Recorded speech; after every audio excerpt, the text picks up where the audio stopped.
Yo, what is up, guys? I'm back again with a brand new tutorial. Today, I'm going to show you how to get the modded version of Blockman Go. This will basically give you unlimited G-cubes and tokens in the game, which you can use to purchase anything. And don't worry, it's completely safe.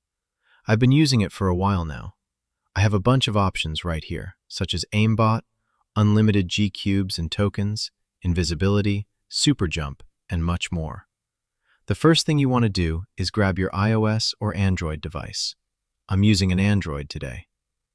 Once you're on your device, make sure you already have Blockman Go installed and fully updated.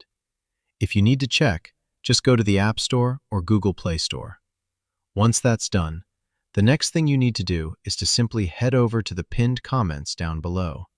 There, I explain exactly where you can get Blockman Go++. So, just head over to the pinned comments, leave a like if this method worked for you at the end, and that's it. See you all in the next video. Bye-bye.